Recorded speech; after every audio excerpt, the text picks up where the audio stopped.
folks, you all know my first guest from his work as James Bond. Beginning tomorrow, you can see him with Salma Hayek in After the Sunset. Please welcome Pierce Brosnan.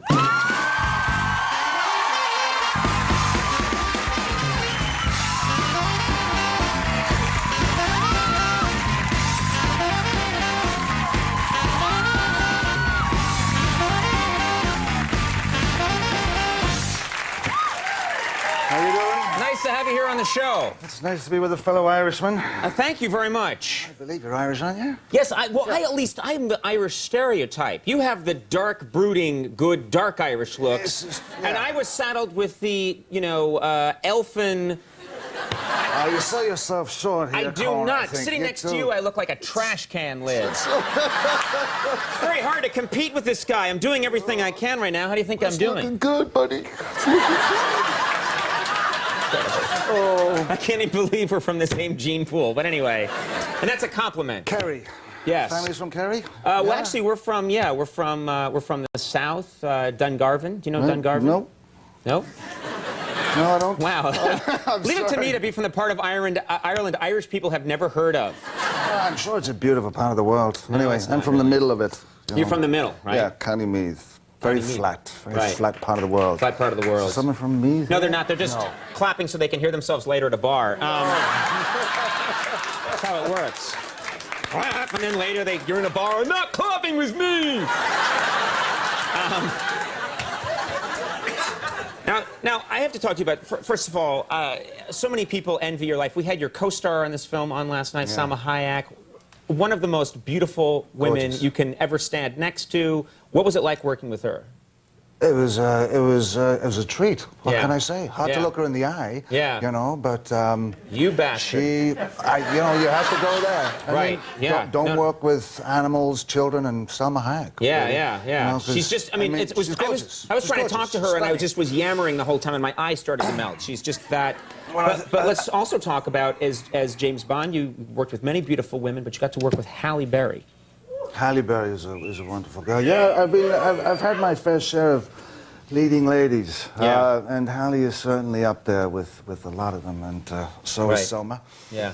And what can I say? They're gorgeous women. Yeah. That's pretty much the end of the conversation. I just wanted to talk about them. Well, there's not that much to say, but just I wish I was you. Well, and, the best Halle Berry story was in Dublin because I was filming there last summer, and I was sitting in a pub, and I was with a mate, and we were having some bets on the horses. And it was a very quiet, working man's pub.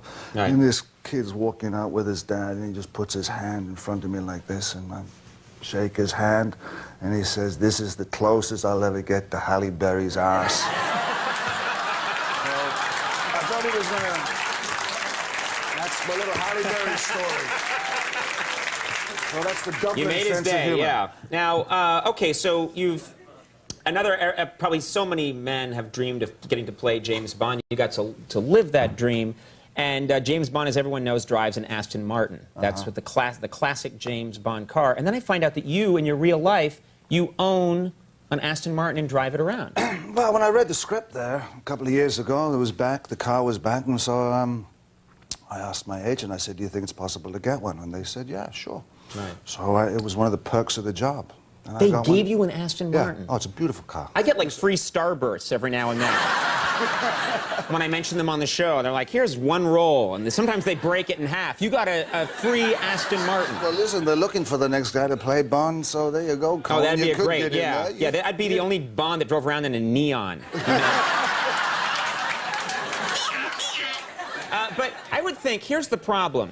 If you are known for playing James Bond and you're driving around in your Aston Martin, there's pressure on that car. If people take a ride with you and you push a button and just the air conditioning comes on, there's inherent disappointment. Don't you agree with that? I don't agree with that. People are going to want that car to do stuff. Well, I mean, they're a bit foolish if they believe that stuff in the first place. Are you calling me a fool? Because I would believe it. I would never call you a fool. I would think, let's spread oil along the road. Let's have the guns come out of the front. Let's do something like that. No, this is just a beautiful vehicle. I mean, I wish it did half the stuff that does in the movie, but I really just I use it to take the kids to school. Right. Actually. Right.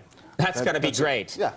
The name's Bond, James Bond. Here's your bologna sandwich. Here's your That's it. peanut butter sandwich. Well, the boys love the car. I mean, they've kind Sure. of grown up. I have a 7-year-old boy, Dylan, and he knows about Dad and James Bond. So he knows what the car's about. You used to be a fire eater. Is that true? That's how Oh, I one of the did. ways that you got into show business? No. This was not really the way I got into show business, but they were doing workshops at this theater. When I was about 17, 18, I found this theater company. And they had workshops in fire eating one day. And I was going past the stage, and I thought I'd go in there because there was a lot of women in there, and they had their tops off, you know, because when you do this with all the flame, you have to take your tops off. And I thought that was rather intriguing. So you wanted the part of you wanted the part of show business that had topless women in it, pretty much. Yeah, right. So I went in there and I picked it up. How do you pick up? But how do you do fire eating for the first time? That's what I'm curious about. Do you know what I mean? At some point, you have to, for the first time, stick fire in your mouth. And why wouldn't your head burst into flames? Well, you just gotta throw fate to the wind, I suppose. I mean, you have a glass of kerosene, you put it in your mouth, and then you blow very hard. That's the stupidest advice I've ever heard any celebrity give. Kids, really, it's not that hard. You got the kerosene, you got the flame. No, I don't recommend that the kids do it. I mean, this was some kind I wanted to make that point, yeah, because I once recommended that and I got in a lot of trouble. Yeah, but I wasn't in a circus. It was just a workshop. And Sure. I had a theater company called Theater Spiel, and we did street theater and kids theater, and it was just one of those little tricks that you have up your sleeve. Yeah, it's good to have all that stuff at your command. Yeah, helps, I suppose. We have a clip here from After the Sunset. What do we need to know to help us out with this clip? If it's the clip with the shark, this is Woody and I. He's an FBI agent. He's been chasing me for the last 4 years. Because you're a jewel thief Because on the I'm a lam. jewel thief, and I always get away from him. It's a bit like Wile E. Coyote, Roadrunner. And anyway, he takes me out fishing, All right. shark fishing. Let's take a look at this clip from After the Sunset. Go, you hooked it. You go see if it's alive. Yeah, I hooked it, so you go see if it's alive. Go. Hey. Oh, okay. Here we go. You just gotta sneak up on it. Why are you whispering? So it won't know the plan. In the morning, I'm gonna put the call in the night.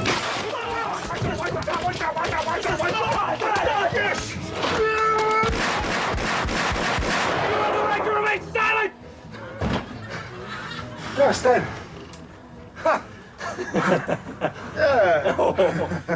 That's a great fishing technique.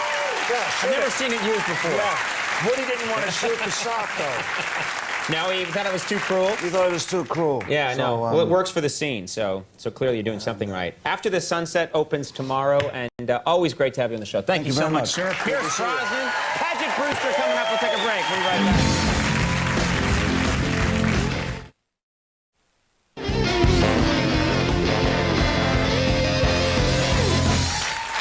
Tommy the Mercury.